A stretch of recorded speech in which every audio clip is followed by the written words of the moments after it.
நண்பர்கள் அனைவருக்கும் வணக்கம். ஒரு நாட்டினுடைய செல்வாக்கை முக்கியமாக தீர்மானிக்கக்கூடிய ஒரு விஷயம் என்ன அப்படின்னு பார்த்தீங்கன்னா, அந்த நாட்டினுடைய இராணுவ தளவாடங்கள். அவங்க எப்படிப்பட்ட ஆயுதங்களை தயாரிக்கிறாங்க, அது மற்ற நாடுகளுக்கு எந்த அளவுக்கு தேவைப்படுகிறது, அது ஒரு நாட்டினுடைய முக்கியத்துவத்தை பெரிய அளவுக்கு கூட்டும் அப்படின்னே சொல்லலாம் நண்பர்களே. இவ்வளவு ஆண்டுகளாக நம்ம பெரிய அளவுக்கு ஒரு ஆயுதங்களை இறக்குமதி செய்யக்கூடிய ஒரு நாடாக இருந்தோம். ஆனால் இப்போ நம்மளுடைய டிஃபென்ஸ் எக்ஸ்போர்ட் அப்படின்றது தாறுமாறாக உயர்ந்துட்டு இருக்கு. இந்த நிதியாண்டு இப்போ முடிஞ்சிருக்குல்ல, மார்ச் 25. ஸோ அந்த நிதியாண்டில் இந்தியாவினுடைய ஆயுத ஏற்றுமதி போன நிதியாண்டோட வந்து பார்த்தீங்கன்னா மார்ச் 24ஓட வந்து பார்த்தீங்கன்னா கிட்டத்தட்ட 12% உயர்ந்திருக்கு. ஸோ இந்த ரிப்போர்ட் வந்து பலருக்கும், இந்தியாவில் இருக்கக்கூடிய டிஃபென்ஸ் லவர்ஸ் பலருக்கும் வந்து பார்த்தீங்கன்னா மிகப்பெரிய ஒரு குஷியை ஏற்படுத்தியிருக்கு. இன்னொரு பக்கம் சீனாவும் பாகிஸ்தானும் கண்டிப்பாக இந்தியாவினுடைய இந்த வளர்ச்சியை விரும்ப மாட்டாங்க. இந்த செய்தியை கேட்குறப்ப வந்து அவங்க காதை பொத்திக்குவாங்க அப்படின்னே சொல்லலாம். பாகிஸ்தான் ஆதரவாளர்கள், பாகிஸ்தானை சேர்ந்தவங்க, சமூக வலைத்தளத்தில் இருக்கிறவங்க எல்லாம் இந்தியாவினுடைய இந்த வளர்ச்சியை பார்த்து கண்டிப்பாக பெரிய அளவுக்கு பொறாமை கொள்வாங்க நண்பர்களே. நம்ம 2024 to 2025 இந்த நிதியாண்டில் எவ்வளவு ஆயுதங்களை, எவ்வளவு ரூபாய் மதிப்பிலான ஆயுதங்களை ஏற்றுமதி பண்ணியிருக்கிறோம் அப்படின்னா கிட்டத்தட்ட 23,600 கோடி ரூபாய் மதிப்பிலான ஆயுதங்களை ஏற்றுமதி பண்ணியிருக்கிறோம். அதுவே அதுக்கு முந்தின நிதியாண்டு 2023 to 24 அந்த நிதியாண்டில் ஏற்றுமதி பண்ணது 21,083 கோடி. ஸோ கிட்டத்தட்ட ஒரு 12% போன நிதியாண்டோட இந்த நிதியாண்டில் நம்ம எக்ஸ்போர்ட்டை வந்து அதிகப்படுத்தி இருக்கிறோம். ஒரு 2,539 கோடி ரூபாய் அதிகமாக வந்து இந்த மாதிரி நம்ம எக்ஸ்போர்ட் பண்ணியிருக்கிறோம். இதில் ரொம்ப அற்புதமான விஷயம் என்ன அப்படின்னு பார்த்தீங்கன்னா, பப்ளிக் செக்டார் யூனிட்ஸ், அதாவது அரசாங்க நிறுவனங்கள், Mazagon dockyard limited, HAL, bell, இவங்களாம் இருக்கிறாங்கல்ல, இவங்களுடைய உற்பத்தி வந்து பெரிய அளவுக்கு அதிகமாக இருக்குது இந்த முறை. 43% போன தடவையோட இந்த தடவை இவங்க எக்ஸ்போர்ட்டை அதிகப்படுத்தி இருக்கிறாங்க. ஸோ எக்ஸ்போர்ட் அதிகப்படுத்துறதுனால பெருசாக நம்மளுக்கு என்ன அட்வான்டேஜ் அப்படின்னு பார்த்தீங்கன்னா, ஒன்று நம்மளுடைய வருவாய் அதிகரிக்கும், நம்மளுடைய நிறுவனங்களினுடைய வருவாய் அதிகரிக்கும். ரெண்டாவது வேலை வாய்ப்பு பெருகும். எக்ஸ்போர்ட் அதிகமானதுக்கு ரொம்ப ஒரு முக்கியமான காரணம் என்ன அப்படின்னு பார்த்தீங்கன்னா, உள்நாட்டு உற்பத்திக்கு, மேக் இன் இந்தியாவுக்கு கவர்மெண்ட் வந்து மிகப்பெரிய அளவுக்கு முக்கியத்துவம் வழங்குறாங்க. அது மட்டும் இல்லாமல் எக்ஸ்போர்ட் அதிகமானதுக்கு இன்னொரு காரணம் என்ன அப்படின்னா, எக்ஸ்போர்ட் ஆத்தரைசேஷனை ரொம்ப சிம்பிளிஃபை பண்ணியிருக்கிறாங்க. ஒரு நிறுவனம் வெளிநாட்டுக்கு எக்ஸ்போர்ட் பண்ணணும் அப்படின்னா அந்த ப்ராசஸ், அந்த ஸ்டாண்டர்ட் ஆப்ரேட்டிங் ப்ரொசீஜர் அப்படின்னு சொல்லுவாங்க, அது ரொம்ப சிம்பிளிஃபை பண்ணியிருக்கிறாங்க. என்டிஏ கவர்மெண்ட் ஆட்சிக்கு வந்ததுக்கப்புறம் 2014 இப்போ வரைக்கும் டிஃபென்ஸ் எக்ஸ்போர்ட் வந்து பார்த்தீங்கன்னா கிட்டத்தட்ட 30 மடங்கு அதிகமாகி இருக்கிறது நண்பர்களே. எக்ஸ்போர்ட் ஒரு பக்கம் ரைஸ் ஆகிட்டு இருக்கு, அந்த டொமஸ்டிக் டிஃபென்ஸ் ப்ரொடக்ஷன் வந்து பார்த்தீங்கன்னா அதுவும் கணிசமான லெவலில் அதிகரித்து வந்துகிட்டு இருக்கு. இந்த வருஷம் டிஃபென்ஸ் பட்ஜெட்டில் நம்மளுடைய அரசாங்கம் கிட்டத்தட்ட 1,48,722 கோடியை ப்ரொக்யூர்மெண்ட்டுக்கு, ஆயுதங்கள் வாங்குவதற்கு ஒதுக்கி இருக்கிறாங்க. அதில் 1,11,544 கோடி, கிட்டத்தட்ட 3/4 மேலே உள்நாட்டில் தான் ப்ரொக்யூர்மெண்ட் பண்ணணும் அப்படின்னு சொல்லிட்டு அப்படி ஒரு ரூலை கவர்மெண்ட் போட்டுட்டாங்க. அப்போது இங்கேருந்து தான் ப்ரொக்யூர்மெண்ட் பண்ணி ஆகணும். இப்போ இங்கே இருக்கக்கூடிய நிறுவனங்களுக்கு இதனால் வாய்ப்பு கிடைக்கிது, ப்ரைவேட் கம்பெனிஸ்க்குலாம் நிறையா வாய்ப்பு கிடைக்கிது. அதனால் அவங்களுடைய வருவாயும் பெருகுது. அவங்க அந்த வருவாயை வச்சு அடுத்து என்ன பண்ணுறாங்க அப்படின்னு பார்த்தீங்கன்னா, அடுத்து நிறையா R&D பண்ணுறாங்க, நிறையா ரிசர்ச் ஆய்வுகள் வந்துட்டு பண்ணுறாங்க. அவங்களுடைய கம்பெனியினுடைய ப்ராடக்ட்ஸை வந்து விரிவடைய வைக்கிறாங்க. ஸோ இது நம்மளை அடுத்த கட்டத்துக்கு கொண்டு போகுது. இப்படி தான் ஒரு வளர்ச்சி அப்படின்றது இருக்கணும். நம்ம ரொம்ப ஒரு சரியான பாதையில் நம்ம போய்கிட்டு இருக்கிறோம் நண்பர்களே. ஸோ இந்த பெரிய கம்பெனிஸ் இருக்கிறாங்களே, பெல், HAL இருக்கிறாங்களே, அவங்களுக்கு தேவையான அந்த நிறையா விஷயங்களை தனியார் நிறுவனங்கள் கிட்ட இருந்து பூர்த்தி செஞ்சுக்கிறாங்க. நிறையா micro, small and medium enterprises கிட்ட இருந்து, சின்ன சின்ன நிறுவனங்கள் கிட்ட இருந்து, உதிரி பாகங்கள்ல இருந்து நிறையா விஷயங்களை அவங்க ப்ரொக்யூர் பண்ணிக்கிறாங்க. இப்போ நம்மளுடைய டிஃபென்ஸ் எக்ஸ்போர்ட்டில் வந்து நான் சொல்லியிருந்தேன் கிட்டத்தட்ட 23,600 கோடி நம்ம ஏற்றுமதி பண்ணியிருக்கிறோம் அப்படின்னு சொல்லி. அதில் 15,000 கோடி வந்து பார்த்தீங்கன்னா ப்ரைவேட் கம்பெனிஸ் தான் எக்ஸ்போர்ட் பண்ணியிருக்கிறாங்க. 8,000 கோடி வந்து கவர்மெண்ட் கம்பெனிஸ் வந்து எக்ஸ்போர்ட் பண்ணியிருக்கிறாங்க. ஸோ ப்ரைவேட் கம்பெனிஸோட அந்த கான்ட்ரிபியூஷன் அப்படின்றது பெரிய அளவுக்கு அதிகரித்து வந்துட்டு இருக்கு நண்பர்களே. இப்போது எக்ஸாம்பிளோட வந்து நான் சொல்கிறேன், அர்மீனியா வந்து இந்தியா கிட்டேருந்து பினாக்கா ராக்கெட் சிஸ்டம் வந்துட்டு வாங்கினாங்க. அதை பெரிய எண்ணிக்கையில் கவர்மெண்ட்னால ஃபுல்லாக தயாரிச்சிட்டு இருக்க முடியாது. அதனால சோலார் இண்டஸ்ட்ரீஸ் அப்படின்ற ஒரு தனியார் நிறுவனத்துக்கிட்ட அவங்க வந்து அதை டீலில் வந்து போட்டுட்டாங்க. அவங்க தான் அதை லைசன்ஸ் வாங்கி மேனுஃபேக்சர் பண்ணிகிட்டு இருக்காங்க. இப்போது பினாக்கா வந்து அர்மீனியா வாங்கினாங்களே, இதுக்கு அடுத்து ஃப்ரான்ஸ் வந்து பினாக்கா ராக்கெட் சிஸ்டம் வாங்குவதற்கு பெரிய அளவுக்கு ஆர்வம் காமிச்சு வந்துட்டு இருக்கிறாங்க. அது வந்து ஒரு மல்டிபிள் ராக்கெட் லான்ச் சிஸ்டம் அது. இப்போ அடுத்து இன்னொரு சூப்பர் நியூஸ் என்ன வந்திருக்கு அப்படின்னா, ஸ்பெயின் நாடும் அவங்களுக்கு வந்து இந்த மாதிரி ராக்கெட் சிஸ்டம் வேணும் அப்படின்னு சொல்லிட்டு அவங்க இந்த பினாக்கா ராக்கெட் சிஸ்டம் சம்மந்தமாக என்கொயரி பண்ணி வந்துட்டு இருக்கிறாங்க. யார் சொல்லியிருக்கிறா அப்படின்னு பார்த்தீங்கன்னா, சோலார் டிஃபென்ஸ் அண்ட் ஏரோஸ்பேஸ் லிமிடெடினுடைய சேர்மன் சத்யநாராயணன் சொல்லியிருக்கிறாரு. சொன்னேன்ல, இந்த சோலார் இண்டஸ்ட்ரீஸ் அப்படின்ற இந்த நிறுவனம் தான் பினாக்கா ராக்கெட் சிஸ்டமை தயாரிக்கிறாங்க அப்படின்னு சொல்லி. ஸோ இப்போ அந்த நிறுவனத்தினுடைய ஒரு சேர்மனே இந்த விஷயத்த வெளியே சொல்லியிருக்கிறாரு. ஸோ நம்மளுடைய ஆயுதங்களை இப்போ ஐரோப்பிய நாடுகளே பெரிய அளவுக்கு ஆர்வத்தோடு என்கொயர் பண்ண ஆரம்பிச்சிட்டாங்க. நிறையா நாடுகள் நம்மளுடைய ஆயுதங்களை வாங்கி வந்துட்டு இருக்கிறாங்க. நம்ம கிட்டத்தட்ட 100 நாடுகளுக்கு ஆயுதங்களை ஏற்றுமதி பண்ணி வந்துட்டு இருக்கோம் நண்பர்களே.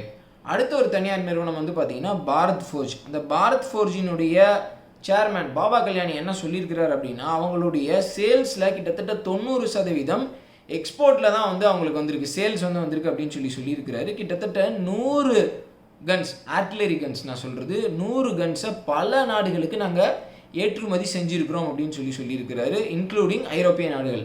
ஸோ நம்மளுடைய ஆயுதங்களை யூரோப்பியன் கண்ட்ரிஸ் வந்து பெரிய ஆர்வத்தோடு வந்து வாங்குவதற்கு தயாராக இருக்கிறாங்க.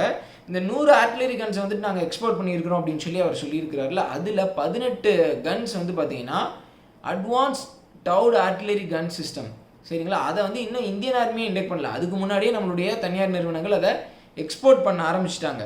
ஸோ இந்த பாபா கல்யாணி என்ன சொல்கிறார் அப்படின்னா, உலகத்தில் ஆர்ட்டிலரி கன் தயாரிக்கக்கூடிய ஒரு பெரிய நிறுவனமான மிகப்பெரிய நிறுவனமாக பாரத் ஃபோர்ஜை கொண்டு வரணும் அப்படின்னு சொல்லி அவர் சொல்கிறாரு. ஸோ இப்படி நம்மளுடைய தனியார் நிறுவனங்களினுடைய பேரை நான் சொல்லிக்கிட்டே போகலாம். ஜென் டெக்னாலஜிஸ் அவங்க வந்து இந்த ஆன்டி ட்ரோன் சிஸ்டமை தயாரிக்கிறதுல அடுத்தடுத்த கட்டத்துக்கு போயிட்டு இருக்கிறாங்க, உச்சத்தை தொற்றுவாங்க கூடிய விரைவில் அப்படின்னே சொல்லலாம். அவங்க வந்து ஒரு அமெரிக்க நிறுவனத்தோட ஒரு ஜாயிண்ட் வெஞ்சரில் வந்து அவங்க இப்போது ஒரு அக்ரிமெண்ட் போட்டிருக்கிறாங்க. அமெரிக்காவுக்கே வந்து அவங்க கவுண்டர் ட்ரோன் சிஸ்டம் வந்து தயாரித்து கொடுக்கக்கூடிய அந்த வாய்ப்புகள் இருக்குது நண்பர்களே. ஸோ இப்படி ஒரு பயங்கரமான பாதையில் நம்ம போயிட்டுருக்கிறோம். ஸோ இது நம்மளுக்கு எப்படிப்பட்ட ஒரு அட்வான்டேஜை கொடுக்கும்? இங்கே வேலை வாய்ப்பு அதிகமாகுது, நம்ம டிஃபென்ஸ் இம்போர்ட்டை வந்து இது குறைக்குது, நம்மளுக்கு வருவாயை வந்து பெருக்குது. ஸோ இதெல்லாம் ஒரு காரணமாக இருந்தாலும் இன்னொரு பக்கம் நான் வீடியோட துவக்கத்தில் வந்துட்டு நான் சொன்னேன்ல, எந்த நாடுகள் பெரிய அளவுக்கு ஆயுதங்களை வந்து ஏற்றுமதி பண்ணுறாங்களோ, அவங்களுடைய ஆயுதங்கள் தலை சிறந்த ஆயுதங்களாக இருக்குதோ அந்த நாட்டுக்கு உலக லெவலில் மதிப்பு கூடும், அவங்கள தேடி நிறைய பேர் வருவாங்க அப்படின்னு நான் சொல்லியிருந்தேன். இப்போ சீனா வந்து ஒரு எக்ஸாம்பிளுக்கு நான் சொல்கிறேன். சீனா வந்து மொராக்கோவுக்கு வந்து ஒரு முக்கியமான ஒரு கவசம் பொருந்திய வாகனத்தை ஏற்றுமதி பண்ணணும் அப்படின்னு சொல்லிட்டு பெரிய அளவுக்கு வந்து மார்க்கெட்டிங் பண்ணுறாங்க. ஆனால் கடைசியில் மொராக்கோ வந்து பார்த்தீங்கன்னா டாடா நிறுவனத்தினுடைய வேப் சிஸ்டம் வந்துட்டு வாங்குறாங்க. அது வந்து இராணுவ வீரர்களை பாதுகாப்பாக ஒரு இடத்துலேருந்து இன்னொரு இடத்துக்கு கொண்டு போகக்கூடிய கவசம் பொருந்திய வாகனம். அதில் நிறைய பேர் வந்து பயணிக்கலாம். ஏன்னா வந்து பெரிய அளவுக்கு ஆயுதங்களை தயாரித்து வந்துட்டு இருக்கிறாங்க, அதிநவீன ஆயுதங்களை ஏற்றுமதி பண்ணி வந்துட்டு இருக்காங்க அப்படின்லாம் நம்ம சொல்கிறோம். ஆனால் அப்படிப்பட்ட சீனாவை நம்ம வந்து பீட் பண்ணிவிட்டு நம்மளுடைய ப்ரைவேட் கம்பெனி அங்கே மொராக்கன் கவர்மெண்ட் கிட்ட, மொராக்கன் ஆர்மி கிட்ட ஒரு அக்ரிமெண்ட்டை வந்துட்டு போடுறாங்க. ஸோ இப்படி தான் விஷயங்கள் போய்கிட்டு இருக்கு. இப்போ ஸ்பெயின் வந்து நம்மளுடைய பினாக்கா ராக்கெட் சிஸ்டம் வந்துட்டு அவங்க பார்த்துட்டு இருக்காங்கல்ல, ஸ்பெயினுக்கு வந்து அதே ராக்கெட் சிஸ்டம், அந்த மாதிரியான ராக்கெட் சிஸ்டமை வழங்குவதற்கு இன்னொரு நாடு முயற்சி பண்ணி வந்துட்டு இருக்காங்க. அவங்க யார் அப்படின்னா இஸ்ரேலுடைய எல்பிட் சிஸ்டம், அந்த தனியார் நிறுவனம். ஸோ இதில் பயங்கரமான காம்படிஷன் இருக்குது. இந்த காம்படிஷனில், இந்த போட்டியில் இந்திய நிறுவனங்கள் யாருக்கும் நாங்கள் சலைச்சவங்க இல்லை அப்படின்னு சொல்லி பயங்கரமாக போட்டி போட்டு வந்துட்டு இருக்கிறாங்க. சரி, இப்போ நம்மளுடைய ஆயுத ஏற்றுமதி பெரிய அளவுக்கு உயர்ந்து வந்துட்டு இருக்கு, பல மடங்கு அதிகரிச்சிருச்சு. வரப்போகிற நாட்களில் அது இன்னமும் பல மடங்கு அதிகரிக்கும். இனிமேல் தான் ஆட்டமே ஆரம்பிக்க போகுது நண்பர்களே. நம்மளுடைய டிஃபென்ஸ் மினிஸ்டர் ராஜ்நாத் சிங் அவர்கள் என்ன சொல்லியிருக்கிறார் அப்படின்னா, 2029 நிதியாண்டு வந்து வருதுல்ல, ஸோ அந்த சமயத்துக்குள்ளே அப்போக்குள்ளே நம்மளுடைய ஆயுத ஏற்றுமதியை 50,000 கோடிக்கு கொண்டு வரணும் அப்படின்னு சொல்லி நம்மளுடைய டிஃபென்ஸ் மினிஸ்ட்ரி ஒரு டார்கெட் செட் பண்ணியிருக்கிறாங்க. அது ரொம்ப ஒரு பெரிய விஷயம். ஆனால் அதற்கு வாய்ப்புகள் ரொம்ப அதிகமாக இருக்குது அப்படின்னு சொல்லி நான் சொல்லுவேன். ஏன் அப்படின்னு கேட்டுக்கிட்டிங்கன்னா, இன்னும் நம்ம ஃபைட்டர் ஜெட்ஸை எக்ஸ்போர்ட் பண்ண ஆரம்பிக்கல. ஃபைட்டர் ஜெட் கான்ட்ராக்ட் கிடச்சிச்சு அப்படின்னா, எக்ஸ்போர்ட் கான்ட்ராக்ட் கிடச்சிச்சு அப்படின்னா அது ரொம்ப ஒரு பெரிய விஷயம். இப்போ அர்மீனியா வந்து இந்தியாவினுடைய தேஜஸ் போர் விமானத்தை வாங்குவதற்கு பெரிய அளவுக்கு ஆர்வம் காமிச்சு வந்துட்டு இருக்கிறாங்க. ஆனால் நம்ம இன்னும் அது எக்ஸ்போர்ட் பண்ணுற அளவுக்கு வந்துட்டு ரெடி ஆகலை. ஏன்னா அமெரிக்கா கிட்டேருந்து நம்ம இன்ஜின் வாங்கணும், ப்ரொடக்ஷனை இன்னும் வந்துட்டு நம்ம அதிகப்படுத்தணும், இந்த மாதிரி விஷயங்கள் இருக்குது.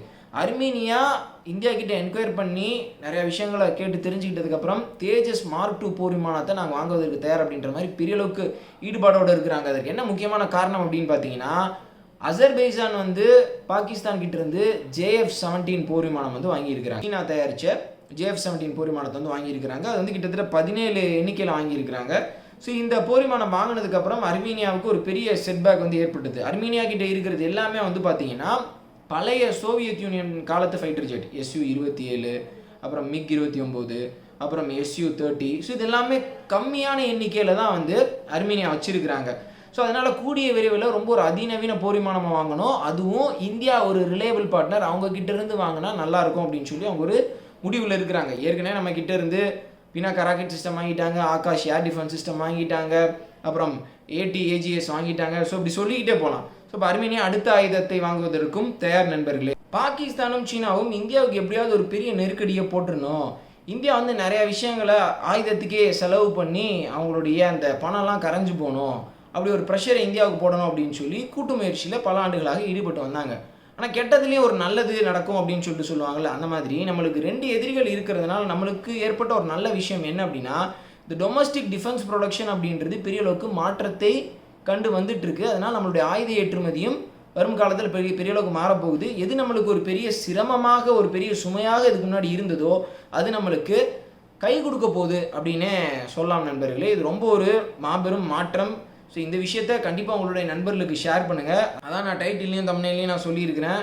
இந்த செய்தி கண்டிப்பாக சீனா பாகிஸ்தானுக்கு ஒரு விருப்பம் இல்லாத ஒரு வேண்டாத செய்தியாக இருக்கும். நம்மளுடைய டிஃபென்ஸ் எக்ஸ்போர்ட்டை மட்டுப்படுத்தும் விதத்தில் எல்லா வேலைகளையுமே வரும் காலத்தில் அவங்க செய்வாங்க. குறிப்பாக பார்த்தீங்கன்னா நம்மளுடைய பிரச்சந்த் ஹெலிகாப்டர் அதுக்கு நிறைய எக்ஸ்போர்ட் ஆப்பர்ச்சுனிட்டி இருக்குது அப்படின்னு சொல்லி அதுக்கு முன்னாடி நான் சொல்லியிருந்தேன். அதை கவுண்டர் பண்ணும் விதத்தில் பார்த்தீங்கன்னா பாகிஸ்தான் சீனாவினுடைய அந்த EJ-10ME அப்படின்ற அந்த அட்டாக் ஹெலிகாப்டரை பெரிய அளவுக்கு லைசன்ஸ் வாங்கி பாகிஸ்தானில் தயாரிப்பதற்கு முயற்சி பண்ணி வந்துட்டு இருக்காங்க. அதுக்கப்புறம் பிரச்சந்துக்கு ஒரு காம்படிட்டராக அதை எக்ஸ்போர்ட் பண்ணுவதற்கு அவங்க முயற்சி பண்ணுவாங்க. எந்த நாட்டுக்கிட்டையுமே நம்ம பெரிய அளவுக்கு ஒரு பல்க் ஆர்டரை பெற்றக்கூடாது அப்படின்றதுல பாகிஸ்தானும் சீனாவும் தெளிவாக இருப்பாங்க. அப்படி தான் இப்போ கல நிலவரம் போய்கிட்டு இருக்குது. ஹெவி காம்படிஷன் நடந்து வந்துட்டு இருக்கு. நிறையா டெவலப்பிங் கண்ட்ரீஸில் சீனா அவங்களோட ஆயுதத்தை வித்துருவதற்கு பெரும் முயற்சி பண்ணி வந்துட்டு இருக்காங்க. நிறைய நாடுகள்கிட்ட அவங்க செல் பண்ணியிருக்கிறாங்க. ஸோ அவங்களுக்கு டைரக்ட் காம்படிட்டராக நம்ம வந்துட்டுருக்கிறோம். ஸோ பாகிஸ்தானுடைய உதவியோடு அதை தடுப்பதற்கு எல்லா முயற்சிகளையும் அவங்க செய்வாங்க. ஆனால் அவங்களுடைய முயற்சி தோல்வியில் தான் போய் முடியும். ஏன்னா நம்மளுடைய ஆயுதங்களினுடைய தரம் ரொம்ப சிறப்பாக இருக்குது. இந்திய ஆயுதங்களை தேடி வரும் காலத்தில் நிறையா நாடுகள் வரப்போகிறாங்க. ஸோ இதோட இந்த வீடியோ நான் முடிச்சுக்கிறேன் நண்பர்களே. உங்களுடைய கருத்துக்களை மறக்காம கமெண்ட் செக்ஷனில் சொல்லுங்கள். வீடியோ பார்த்தமைக்கு ரொம்ப நன்றி. ஜெய் ஹிந்த்.